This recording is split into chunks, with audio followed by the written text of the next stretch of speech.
Voltamos.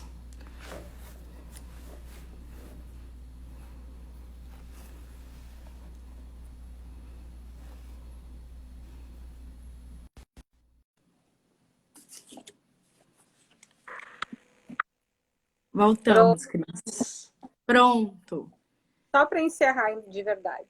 Eu falei só para encerrar umas 30 vezes, né? Mas agora Não, é de agora verdade. pode continuar, nós temos aí mais um tempo, um bom tempo. Está sendo muito, muito Agora, importante. agora Está para sendo encerrar muito mesmo. importante te ouvir. Não, agora é para encerrar mesmo. Então, encerrando os princípios da soberania.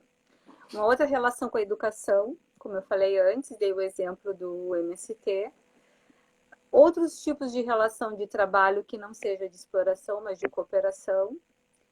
A denúncia do patriarcado, sim, porque são outros tipos de relação na convivência familiar, na convivência entre companheiras e companheiros.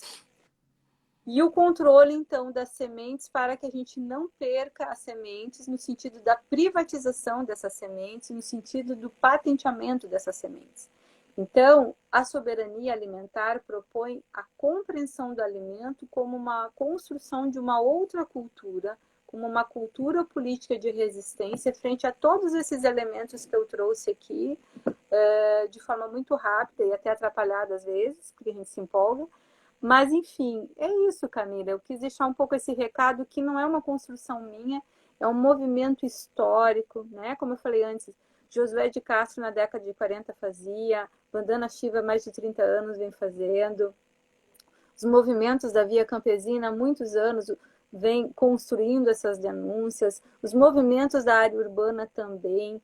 Hoje existe um movimento também que eu quero destacar muito importante, que é o MTD, né, que é um movimento que luta pelos direitos das trabalhadoras e dos trabalhadores por melhores condições de trabalho, né, de existência, e que estão vinculados à Via Campesina e têm a sua constituição na área urbana, mas todos os movimentos sociais que lutam pela moradia, por saneamento, pela água potável, direito da água enquanto água potável, tudo, está vinculada na pauta da soberania alimentar. Então, a soberania ela não trata do consumo apenas, ela trata da existência. Eu sou uma ferrenha defensora da soberania alimentar, porque é isso, ela está colocada na discussão da soberania um outro projeto civilizatório.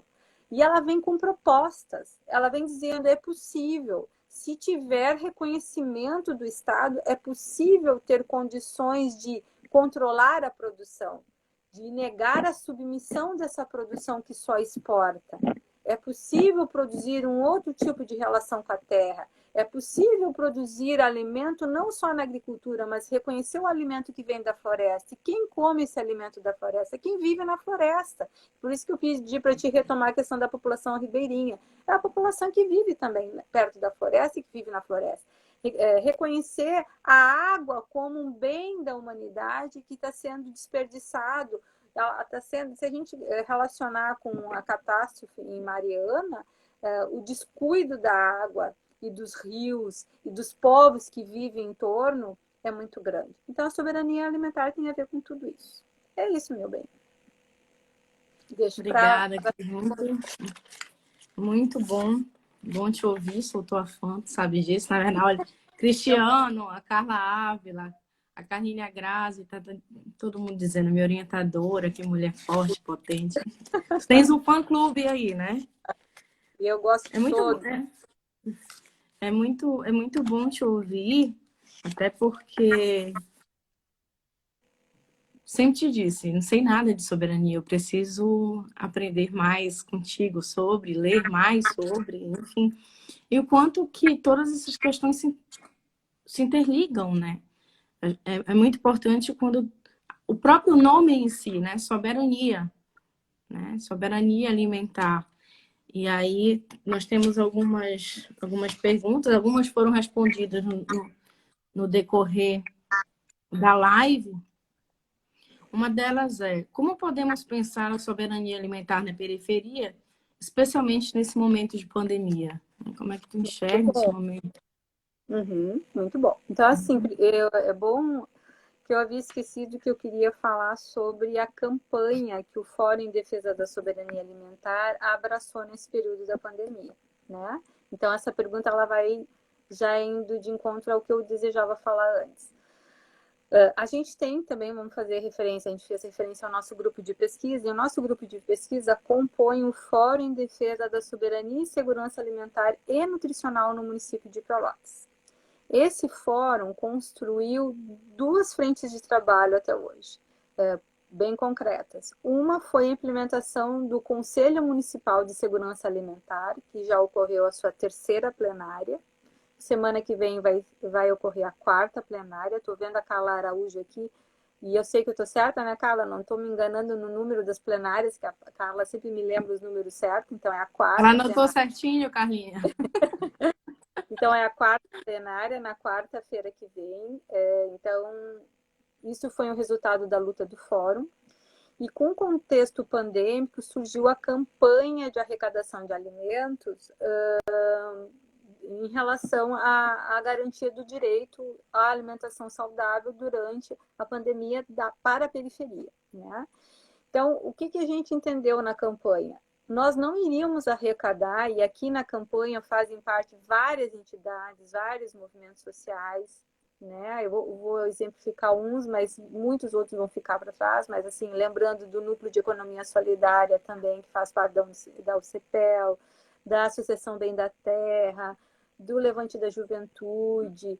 Tem uma série de organizações envolvidas no fórum, sindicatos, um monte de gente, muitas entidades importantes. Mas, enfim, a campanha ela objetivou defender a pauta da soberania. Então, nós fizemos uma espécie de mapeamento do potencial de produção da região, da agricultura familiar, da agricultura camponesa e quilombola, que pudessem, com esse alimento, viabilizar a distribuição para as comunidades periféricas. Mas, como a produção desses grupos que vivem no espaço rural, eles e dependem dessa produção, a gente não poderia, se não, pagar por essa produção, né? Então, a campanha se comprometeu a construir amplamente a publicização da importância de comprometer a sociedade civil nesse período, com depósito, né, com contribuições em depósito conta corrente, que nos viabilizou comprar os produtos da agricultura camponesa, familiar e quilombola. Então, com isso, a gente fortaleceu a produção, que também sofreu impacto durante o coronavírus, porque muitos dessas produtoras e produtores viabilizavam a sua produção na merenda escolar, e houve um corte na compra da merenda escolar nesse período para esses produtores, o PENAI e o PA. Então, a campanha, com isso, conseguiu viabilizar que esses produtores pudessem ainda produzir e obter o retorno da sua produção, né? Porque também precisam sobreviver, não consomem só o que produzem. A partir dessa compra, foi feito um mapeamento e um acompanhamento com 120 famílias que vivem na área periférica. Foi feito um mapeamento pela campanha, pela construção dos territórios urbanos, a partir das lideranças populares na base urbana, elas definiram quais seriam as comunidades atendidas, e a campanha simplesmente legitimou a definição dessas comunidades e começou a distribuir, então, esses alimentos para essas comunidades. Porém, a tentativa de garantir a soberania no tempo do Covid foi dessa forma nesse grupo, né? Existem muitas iniciativas, por exemplo, do MST no Brasil, muitas produções que o Movimento Sem Terra está fazendo no Brasil de alimentos estão sendo distribuídas em várias regiões do Brasil, em várias comunidades periféricas. Tem vários relatos, que pena que eu não me organizei para trazer isso hoje, mas eu sugiro que o pessoal acesse a página do MST e a página do MPA, Movimento de Pequenos Agricultores, que também é um movimento vinculado à Via Campesina e também comprou essa pauta durante o Covid de distribuir alimento para as populações periféricas. Então, nós temos essa experiência aqui, muitas outras campanhas estão ocorrendo em Pelotas, por exemplo, mas a campanha que defende o tema da soberania alimentar é a nossa, até onde eu sei, de comprar alimentos oriundos desses produtores e distribuir esse alimento para essas comunidades periféricas. Muito embora é importante a gente afirmar que não é a nossa intenção de permanecer fazendo isso, é só no período da pandemia, porque a gente quer comprometer o poder local, aquilo que eu falei antes, o conceito reinventado sobre segurança alimentar enquanto política pública, para que as populações possam acessar esse alimento enquanto direito. Se as populações não têm condições, a partir da sua renda, em comprar esse alimento, o poder público, local, permanente, possa distribuir esse alimento enquanto direito para as populações. Então, a saída durante a pandemia é isso. Reconhecer as campanhas que trabalham com alimentos saudáveis, sem agrotóxicos, sem transgenia, e forçar o poder público em se comprometer, enfim, com essa pauta, que não é uma pauta, como eu disse, parece uma pauta simples, mas ela não é simples quando se refere ao comprometimento do poder local. Pelotas está tendo uma boa experiência. Com a implementação do Conselho, a gente está conseguindo fazer algumas negociações. Essa semana, por exemplo, o Fórum vai ter algumas negociações junto com os movimentos campesinos à Prefeitura. Isso, para mim, é um resultado da luta pela soberania em tempos de Covid. A outra pergunta, Cris, bom, qual a diferença entre segurança e soberania alimentar? Então, o que eu comentei antes? A segurança alimentar é uma política pública. Ela surge mundialmente na década de 70 como uma proposta da ONU, mas não tem nada a ver com o que a gente experimentou no Brasil. Era uma política que viabilizou a introdução da Revolução Verde, viabilizou a introdução do veneno, da adubação química, agrotóxica, né? Mas no Brasil, a partir do governo Lula, esse conceito de segurança alimentar é assumido de uma forma reinventada, muito também em função das lutas que eu não falei aqui, construídas pelo Betinho também no combate à fome no Brasil, que era uma referência também para nós, mas que se amplia a ideia de fome para a segurança alimentar, porque uma coisa também importante falar, Camila, antes de fazer a diferença de soberania e segurança. Existe agora a insegurança alimentar a partir da fome e a insegurança alimentar. Então, a insegurança alimentar a partir da fome é quando as comunidades não acessam o alimento, estão morrendo com a fome. A fome aumentou no Brasil e no mundo. Agora, a insegurança alimentar que não está relacionada com a fome é o consumo de alimentos que não são saudáveis e que a população consome por não ter condições de consumir um outro alimento. Então, a questão do alimento saudável, a gente tem que desconstruir a ideia, a partir dessas práticas, que ela pode ser acessível, sim, para as comunidades periféricas, se os gestores locais apostarem na produção dos pequenos produtores, porque eles precisam de condições para produzir, para colocar em igual condições no mercado e comercializar o seu produto. Se essa produção agroecológica desses circuitos curtos for reconhecida pelos gestores locais, esse alimento chegará também com um valor acessível à população. Agora, se essa população não consegue mesmo assim, ela não pode consumir esse alimento ainda a partir da sua renda, é isso que a gente quer comprometer o gestor público. Aí, o que eu quero trazer uma referência aqui? Vou dar um exemplo.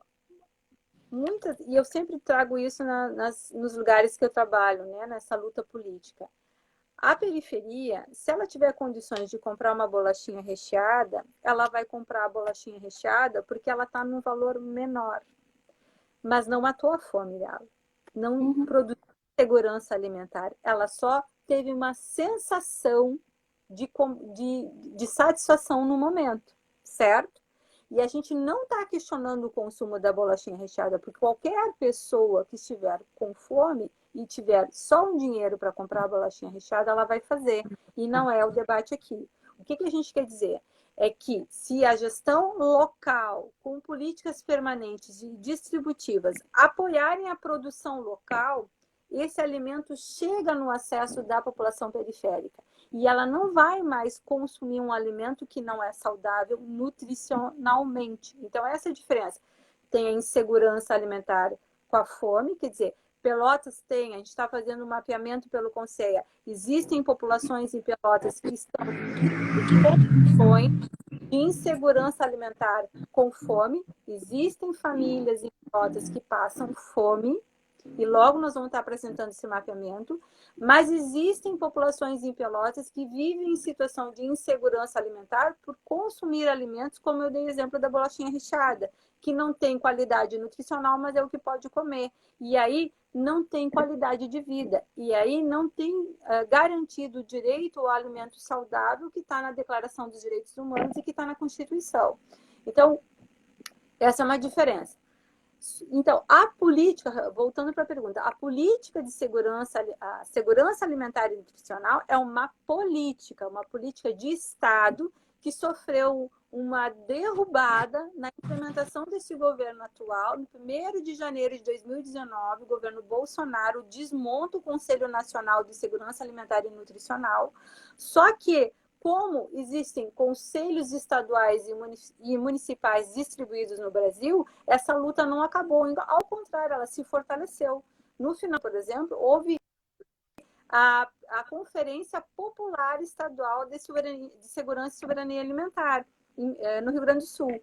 Esse ano, se não me engano, ou início do ano que vem, agora não lembro direito, o pessoal que estiver mais informado pode postar aqui, vai acontecer no Maranhão a Conferência Nacional Popular de Segurança Alimentar, porque não tem apoio do governo, mas ela ainda é uma política de Estado. Então, o que ocorre? Segurança alimentar é uma política de Estado. A soberania alimentar é para além de uma política de Estado. É a construção do poder dos povos, do direito dos povos de controlar a produção, a comercialização, a distribuição e o consumo. É uma pauta política da via campesina, distribuída internacionalmente e assumida por todos nós. Então, ela está para além de ser uma política, é um modo de existir. E aí, em cada nação, os movimentos organizados confrontam os poderes locais para que eles assumam a relação da soberania com a segurança. A Pelotas está fazendo isso. Tanto que ano passado a nossa conferência, a primeira conferência, se chamou Primeira Conferência de Soberania e Segurança Alimentar. Isso é uma estratégia política. Não sei se eu respondi, mas é isso. Tem uma pergunta, não acredito que seja um psicólogo, que é: a comida que vem da feira, então, eu tenho uma identidade? Pode ser considerada um tempero com ideais e relações sociais? A memória, o afeto? Eu acho que a própria pergunta já contempla, né, a resposta. Mas... Agora, um detalhe nessa pergunta que é importante a gente destacar. Toda a fala da live foi nesse sentido, né? De recuperar as memórias, etc. Então, toda vez que a gente for consumir, é muito importante da gente ter a consciência do quanto de história a gente está consumindo, do quanto de memória. Se eu escolho consumir uma cenoura que é considerada uma cenoura feia, entre aspas, porque ela é pequena, porque ela não tem agrotóxico, produzida pelos saberes das mulheres agricultoras, por exemplo, ou escolho consumir uma cenoura grande, comercializada nos mercados. Só que, Camila, eu quero fazer um parênteses aqui. Todos nós vamos aos mercados. E eu não estou dizendo para a gente não ir, eu estou dizendo para a gente escolher. E às vezes a gente não tem condições de escolher, dependendo da realidade do momento.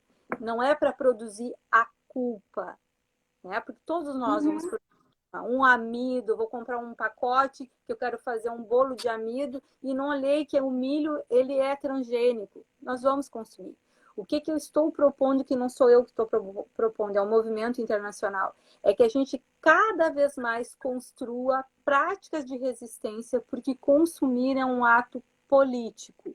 Consumir é a construção de uma outra cultura de existência. Consumir é uma relação com as histórias que a pessoa que fez a pergunta destacou muito bem. Então, eu não consumo só para engolir algo. Eu consumo um monte de coisa junto quando eu engulo algo. Ótimo.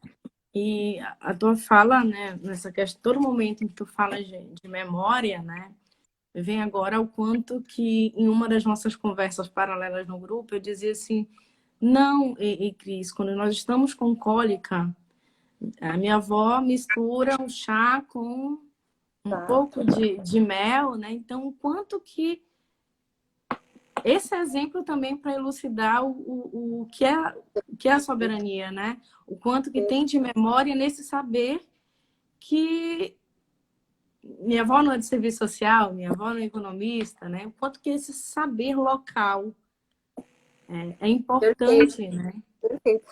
E aí eu sempre digo assim, Camila, toda vez que a gente se desloca para conhecer algum saber local, a gente tem que se deslocar de duas formas. Pedindo licença para entrar, porque esse local não é nosso.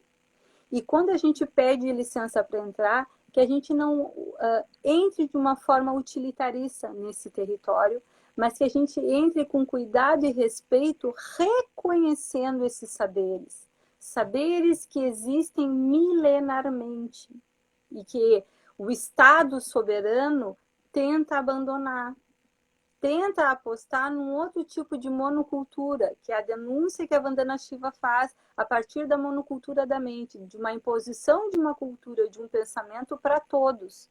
Quando a gente entra nos territórios, e vamos falar dos territórios urbanos agora, muitas populações que vivem nos territórios urbanos não surgiram do nada. Muitos jovens que estão nos territórios urbanos, os seus antepassados foram para os territórios urbanos antes. E recuperar a memória deles seria muito importante, porque muitos são famílias e populações que vieram de uma história que sofreram com a escravidão e que aprenderam a lidar a partir dessa relação com a criação de chás, com a criação de alimentos, com a criação de tantas outras coisas e foram para o território urbano tentando manter. Vou te dar um exemplo em relação a isso. As minhas duas avós, e nada por acaso, a gente não se vincula aos temas do nada. As minhas duas avós eram bezendeiras. E a minha avó paterna, quando ela morreu, um pouco antes dela morrer, ela morreu com 80 anos, ela sofria muito porque ela não reconhecia para quem deixar todo aquele saber da benzedura como continuidade né, na família. E ela acabou deixando para minha mãe, que era a nora dela. Então, assim, por que ela não deixou para as filhas, eu não sei. Porque tinha muitos filhos. Mas o que a gente reconhece é que os antepassados, eu vou usar o termo desencarnar, que é o meu lugar de fala agora. Eles desencarnaram, muitos deles, com esse sofrimento de não ter podido deixar os seus saberes na continuidade. Só que tem muitos idosos que vivem na área urbana, quanto no rural, que têm esse conhecimento e querem compartilhar esse conhecimento no sentido de multiplicar esses saberes. Então, eu sugiro que quando a gente entrar em contato com esses territórios, que a gente preste atenção nisso. Porque a gente vai muito como pesquisador querendo expropriar o saber desses grupos, dessas comunidades, dessas famílias, e a gente não para ouvir, a gente não para olhar, a gente não pede licença, e a soberania alimentar nos ensina isso. Preste atenção, o controle é a partir da base e não a partir de uma cultura eurocêntrica, cientificista, tecnocrata. É isso. Carla Ávila traz um comentário bastante pertinente. Ela diz, as religiões de matriz africana muito nos ensina a pensar nessa relação com o alimento, com uma cosmovisão. O alimento é parte constituída da relação com o sagrado, né? E a Ritinha, que é a Rita Sodré, minha bisavó era benzedeira, que passou para minha mãe, que passa para mim. Perfeito. Lindo. E é isso. A Tainá diz muito boa essa fala.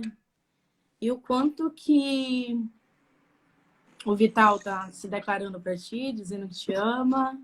Ele. Amo ele também.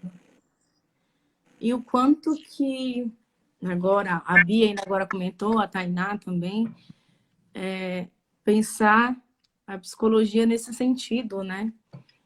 A psicologia, ela é, sobretudo, um lugar de escuta, né? De escuta. E aí, o quanto que a tua fala me... E essa pergunta também me remete a, a escutar, né, aquilo que esse outro produz em alimento. Escutar também esse lugar, né, que muitas vezes aparece na clínica e a gente não, talvez não dê tanta atenção, né? E Uhum. isso tu me chamou, tu me chama a pensar, me questionar nesse lugar da clínica, né? No sentido de, achei muito, muito importante quando diz assim, escutar, né, a comida, a emoção que Uhum. isso traz, né? Um exemplo, Camila, enquanto tu lê ali, a Carlinha disse ali que a avó paterna também era bezedeira e parteira. E é isso, a minha avó, uma avó era parteira também. Se a gente for retomando, né, a gente vai percebendo que da onde é a nossa origem, de como a gente surgiu aqui nessa discussão, da onde que veio esse conhecimento, ele não veio só da produção bibliográfica que a gente lê e quer reproduzir, inclusive. Ele vem antes, ele vem desses saberes. Então, quando tu falava, eu fiquei pensando assim, quando a gente come uma laranja, a gente para pensar no processo que teve de produção dessa laranja. Se é a laranja que a gente consome das feiras agroecológicas, por exemplo, do quanto que está implicado o envolvimento daquela família naquela produção, naquela colheita, da observação que eles têm com o tempo para saber se aquela produção vai dar, do quanto eles sofreram e estão sofrendo com as crises hídricas que estamos tendo, com a seca que está acontecendo. E aí alguém vai dizer assim, mas então eu nem vou comer, né? Porque eu tenho que pensar tudo isso antes de comer. Lamentavelmente, mesmo que tu não pense, tu está comendo isso tudo. E todo o alimento produzido e consumido tem energia. E energia de alguém que se envolveu. Uma outra relação com a terra. Agora pensa no consumo dessa laranja que vem exportada ou importada, né? Ou de uma laranja ou de uma manga que vem de um outro estado, que é muito deliciosa, comendo lá. Mas quando ela vem para cá, ela sofre uma série de alterações para ser consumida. Então, os produtos originários dos locais e reconhecidos como os produtos necessários para o consumo são muito importantes. Então, quando eu consumo uma laranja agroecológica, ela vai ter energia e sentidos produzidos diferentes de uma laranja ou de um alimento, vamos dizer assim, de um arroz que teve cultivo de uma monocultura, cheio de agrotóxico. Que energia foi colocada ali? Agora vamos pensar, é minha livre escolha fazer essa compra. Agora vamos pensar a periferia, quando ela é obrigada a consumir esse alimento sem escolher nada. E ainda tem que agradecer porque recebeu esse alimento. Não é mais um alimento sagrado, não é mais um alimento como direito, é uma obrigação e chega como benefício. E a gente tem que denunciar. É esse o papel da soberania alimentar. Sobretudo, denunciar esse lugar em que a soberania ainda se encontra num patamar de privilégio, né? É por isso que a tua fala vem justamente isso, de um contrapoder, né? Denunciar através de um contrapoder. Porque se nós pensarmos justamente nesse consumo, ele é um consumo privilegiado.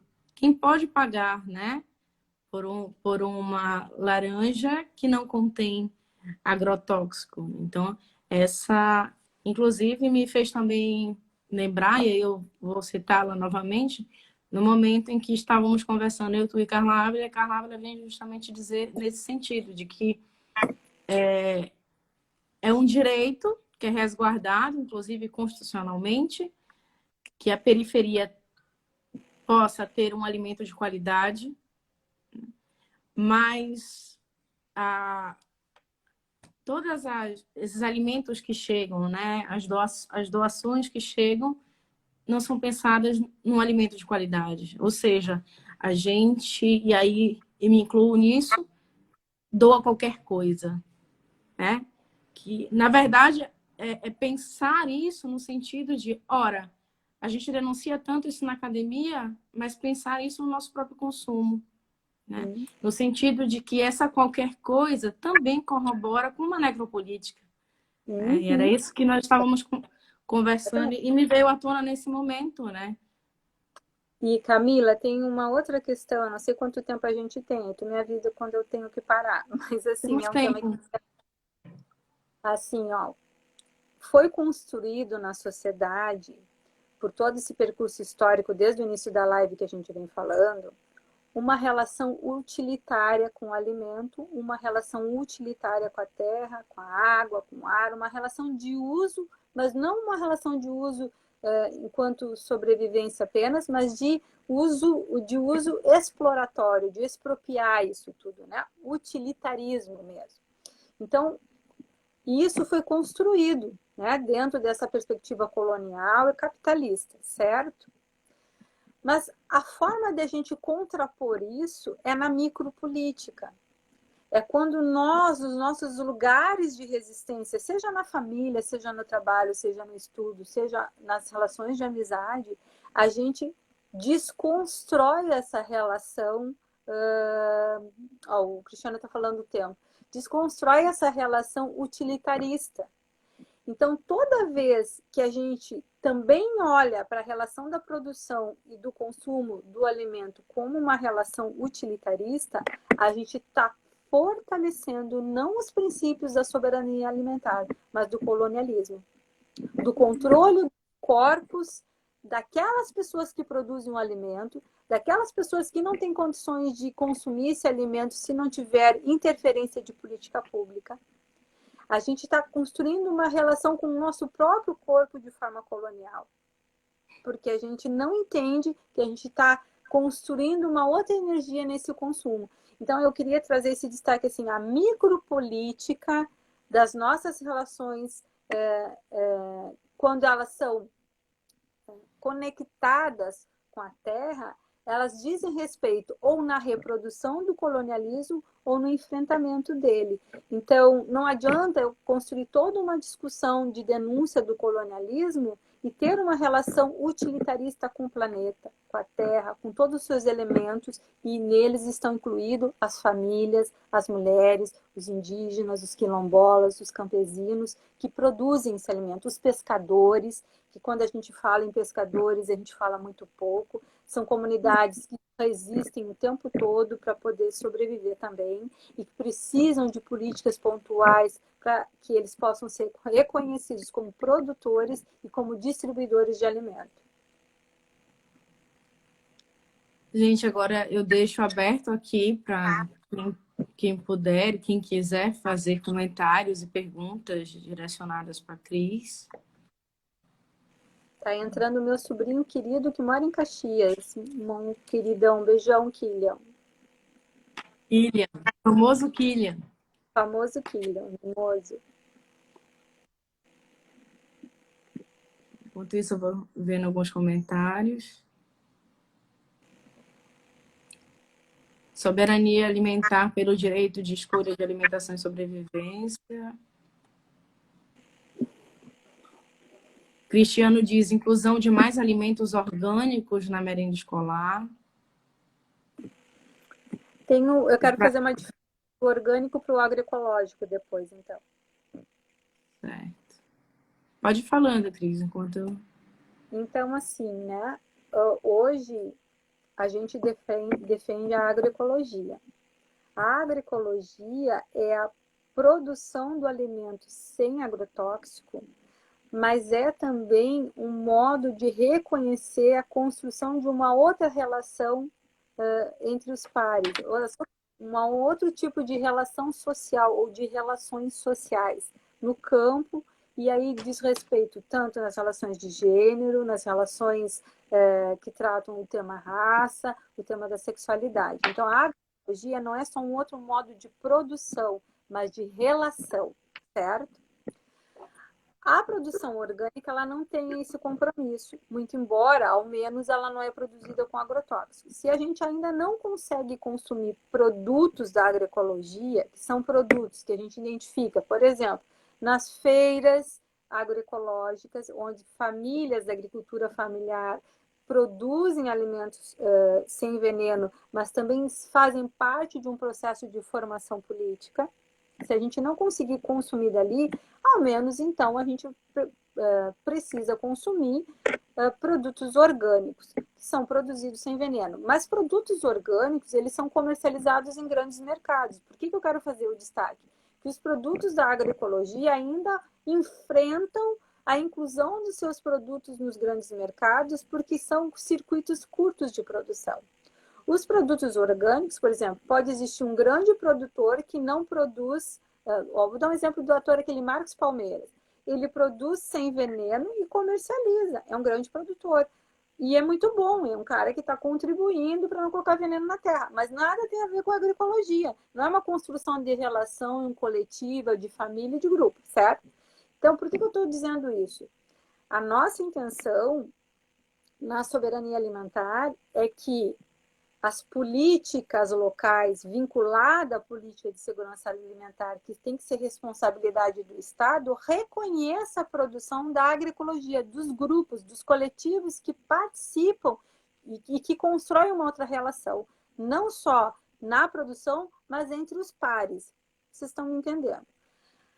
Quando os gestores eles não reconhecem essa produção local, coletiva, que tem formação política, eles tendem a comprar alimentos processados. E aí a gente denuncia. Então, ao menos que eles comprem produtos orgânicos. Mas quando a gente vai no supermercado, o que eu estou tentando fazer é a diferença do orgânico para o agroecológico, certo? Quando a gente vai nos mercados, muito a gente vai identificar produtos orgânicos, que é recurso investido em grandes produções sem veneno, mas que não reconhece as produções locais dos circuitos curtos. Então, daqui a pouco vocês vão dizer, então tu é contra a produção orgânica. Eu não estou dizendo que eu sou contra a produção orgânica, porque nem em todos os lugares a gente consegue ainda identificar a produção agroecológica. Muito embora eu defenda que a gente tem que abrir os olhos, porque elas estão em todos os lugares. Os poderes locais é que não estão reconhecendo. Mas é que tem diferença. O movimento agroecológico defende cada vez mais a pauta da agroecologia, das organizações coletivas, comunitárias dos circuitos curtos. A produção orgânica ela pode acontecer em qualquer ambiente.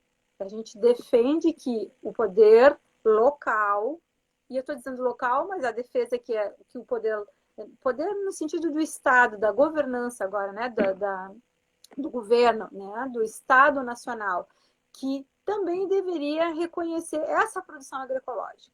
Então, por isso que às vezes a gente se atrapalha e o movimento campesino ele vem levantando essa pauta para a gente não ficar falando produtos orgânicos, a gente defende os produtos agroecológicos. Mas, lógico, quando a gente não encontra um produto agroecológico, a gente compra, então, um produto orgânico do que um produto com veneno. É isso, tá? Não sei se me estendi demais, é porque não é a mesma coisa. Orgânico e agroecológico são diferentes.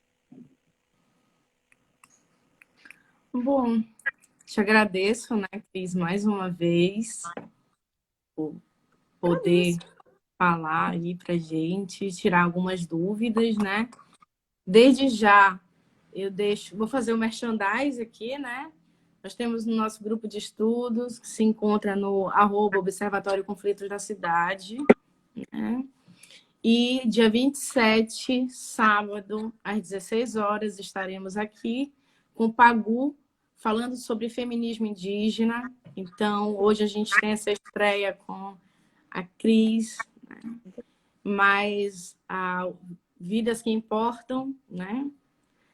Que é esse projeto que se encontra no @camilapsi.moraes. Tem até o final do ano uma série de lives que a gente possa discutir justamente essas vidas que importam e que são negadas, né? Pelo Estado e pelo social, e sempre interrelacionando com a psicologia, com a psicanálise e com a política social.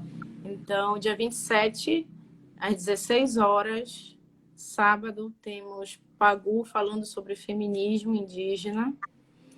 E, Cris, muito, muito obrigada por essa aula, né? Não é nem uma live, foi um aulão, para que a gente possa repensar os nossos consumos, né, para que a gente possa repensar também ao nosso lugar mesmo enquanto pesquisadores, que a gente está a todo momento falando em denúncias, né? E muitas vezes a gente não consegue enxergar o quanto estamos colonizados, né? Saindo desse... E é isso, muito obrigada. Eu quero agradecer, eu que agradeço a oportunidade e parabenizo a tua iniciativa, né, nesse espaço aqui construído por ti, que terão muitas contribuições, interlocuções, e deixo aqui, Camila, uma reflexão para as psicólogas e psicólogos, né? Mas para todos os profissionais. Mas falando a partir do teu lugar agora, sugerindo, né? Não falando a partir do lugar, mas sugerindo. Toda vez que chega alguém na clínica, ela chega a partir também dessas histórias.